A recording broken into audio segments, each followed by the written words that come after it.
Today's conversation takes place in Cardiff with Matt Pritchard, whose new film, The Road of Excess, explores themes of toxic masculinity, mental health, addiction, and fame. Hello, Matt Pritchard. Thank you very much for joining me today. No problems. Thank you for having me. So your film is The Road of Excess. And to begin with, I want to quote the opening title card. So the entire film begins with this.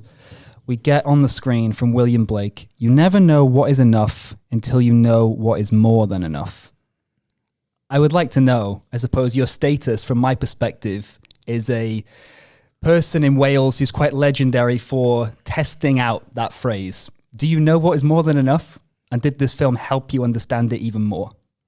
That's a good question. I don't think I ever know what enough is. Yeah. No, I don't. I just, because before I set out on this challenge, I remember saying to my fiance, I said, I think this is going to be the challenge of all challenges, and I think this will be the one which will, sort of, I've reached the pinnacle, I've got there, and there's, I can't do anything tougher than this, but I've done it, and I'm still striving for more. So it's just, I'm looking at doing the Indian Ocean now. Fingers crossed that happens in April, May. But I guess there's always, the answer to the question is no. No. Yeah. It's a lifelong pursuit. I could blabble on, but the simple answer is no. It might seem like a silly question, but I'm wondering if there was a specific reason you chose to do this. Like, for example, you're talking about, your mental space at the time, wanting to get away, wanting to do something like this.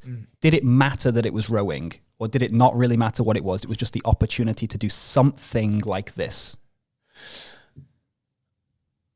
That's a good question. Yeah. Because you hadn't rowed before, right? No. Well, Roath Park Lake in Cardiff. Yeah, okay. And on rowing machines and stuff. But I mean, did it matter what it was? Like, or was it just that you had that opportunity? Do you know what? I don't think it mattered what it was, but it was brilliant that it was that.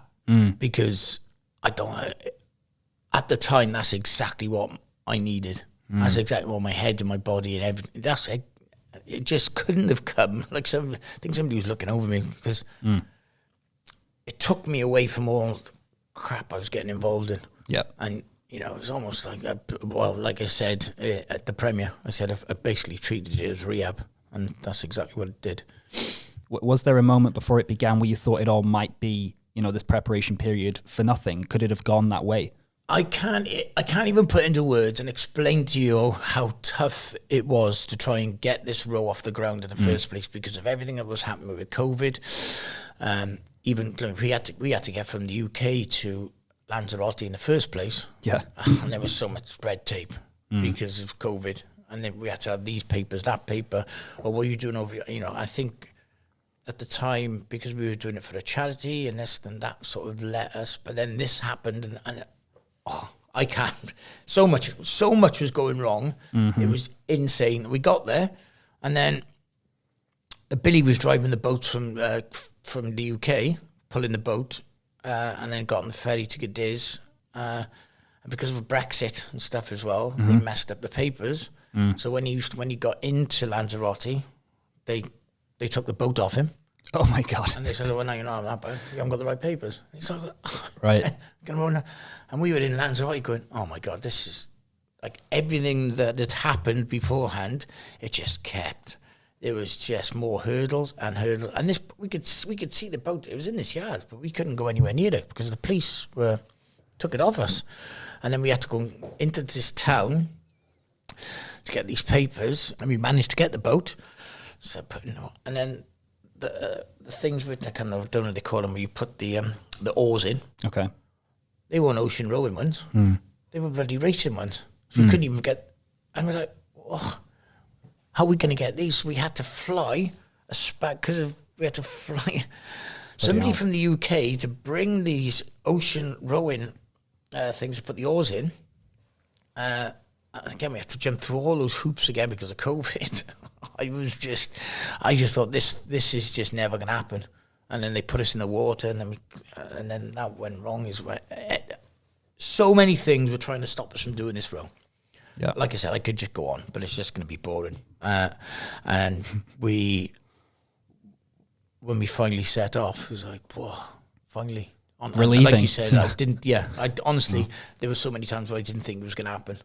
What's the filmmaking aspect like? I mean, hats off to Jamie and John and all them.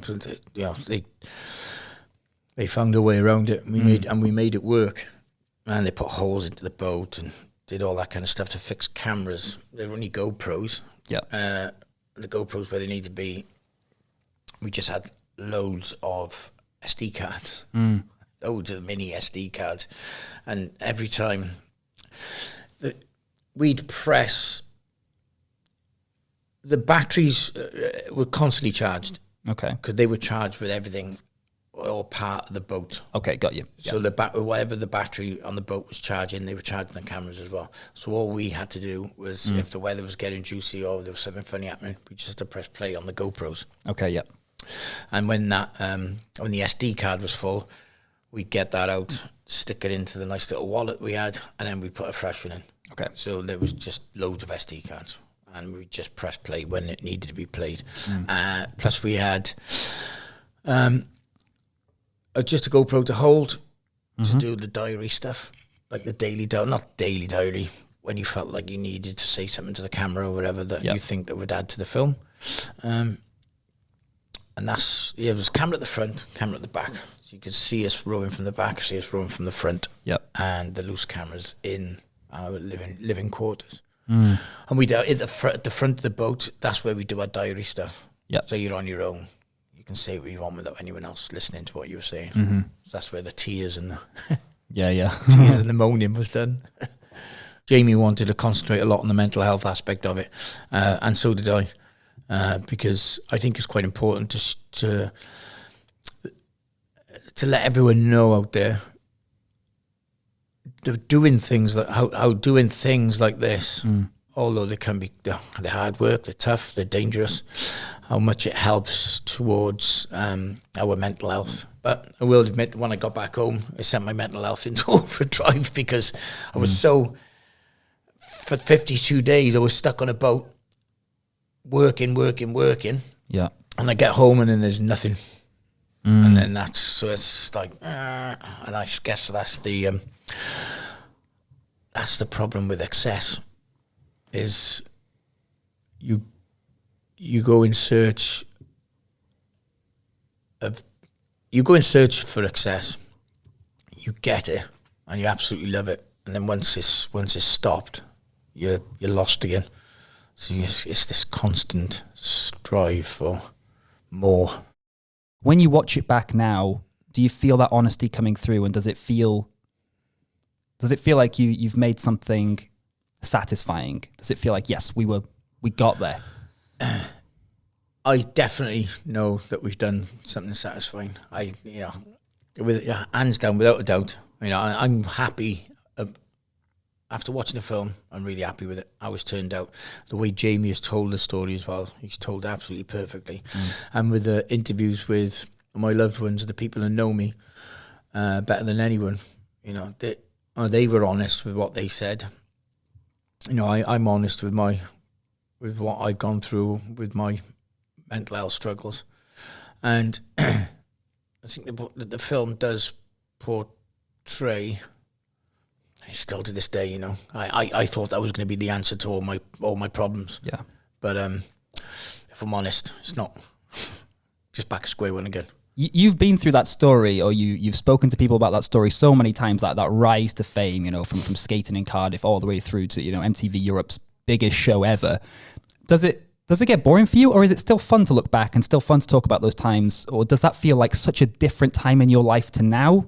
I love talking about the past because I had fun and it was great. Yeah. I'm definitely not the same person. I guess that just happens naturally with age. I loved that person. I loved him. I loved that person I used to be, but I also hated him. But I can't complain. Yeah. I was extremely lucky to be able to live the life that I've had because, Christ, my life could have gone completely the other way. I mean, getting paid to travel around the world, getting bollocks than having a laugh at your mates is pretty much like winning the lottery, I guess. But I like telling my story, and I hope it in, because that person I was then, I managed to turn my life around, because I could have quite easily kept going. Well, the way I was living my life back then, I could have taken that into my older years, and most probably, well, if I would have carried on doing that, I most probably wouldn't be sitting here talking to you now. Yeah. But and I hope that it inspires the younger generation to see that if you are that kind of person, and not just the younger generation, the older generation as well, it's like, there is a way out of that that rut of addiction, and also I want to go back to one of the things you asking me about, talking about my life and stuff. And I remember when Jamie came to first interview me for this film, I was a shell of myself. I remember being so nervous talking. He was around my house. He was in my house somewhere I was comfortable as well. It was him, and there was another guy asking me questions, the camera, and I was just so nervous. I couldn't speak to the camera properly. It was crazy, and I was like it when we were in Lanzarote and everything as well. And it wasn't until we got back from the road that I had a bit of a spring in my step. So, yeah, from my perspective, I want as many people in Wales to see the story as possible. I'm sure that's the same for you. I really want a lot of people to see it. I want a lot of people who are in a hard place, who are finding life pretty hard at the moment. I want a lot of people like that to watch it, because fingers crossed, after they watch it, it'll inspire them and let them know that they're not on their own. So I want everyone to see it, really. I suppose as someone that's gone through so many things and looked at their own mental health from so many different perspectives, do you have any advice to people who are struggling in terms of just basic things that you've come to believe are useful? My advice to anybody struggling, I find it useful, is 100% exercise, consistency as well. Don't just do it for 3 days and then go back to it a week later. Consistency, therapy, cold water, being in the mountains, getting out of the city, all the good stuff, man. Good food, plenty of water. It's mad me saying plenty of water. Christ almighty, it wasn't long ago. I said, plenty of booze. But just all the good things in life, really. And yeah. If you think the world's, you don't need to think the world's fucked. The world is absolutely, if you think rowing an ocean is hard, try fucking living in this world at the moment. I'm sorry, I'm swearing because I really mean it. This world is absolutely turning upside down, and trying to live in it daily is hard for a lot of people at the moment. I've been sat in an ocean rowing boat is easy compared to living on on land these days. So go for it, man. Sign up, do something. I just have some quick questions for you, if that's okay, Matt, in relation to cinema. So we are discussing this, and I'm going to be putting it out as the Film Hub Wales Made in Wales officer. So here's some quick ones for you. Did you go to the cinema as a child in Wales? And if you did, which cinema did you go to here? I used to go to the Monaco. Okay. In Rubina there. It's gone now. Monaco. I went to there was one in Albany Road as well. And the Odeon in Queen Street. Yeah, okay. Yeah. Most probably at that age, my favourite film was most probably E.T. E.T. Fantastic. Yeah. How important are cinema and film festival screenings to a film like this? I mean, from my perspective, they're super important. But when you're doing something like the Prince Charles Cinema in London, just run me through what that experience feels like to you from your perspective. What's it like to be there? I mean, Jamie and Ed and Ben said, "Oh, you're going to premiere in Prince Charles Cinema." No, I've been there before to watch skate premieres and all stuff like that over the years, and I just thought, wow, no way. To have a film in Prince Charles Theatre, Leicester Square in London, is, if I'm just looking at it from me as a younger person, like I never thought I would ever be in a cinema like even like Dirty Sanchez, the movie. I couldn't believe it. It was just like, well, I just never thought I'd ever do that with my life.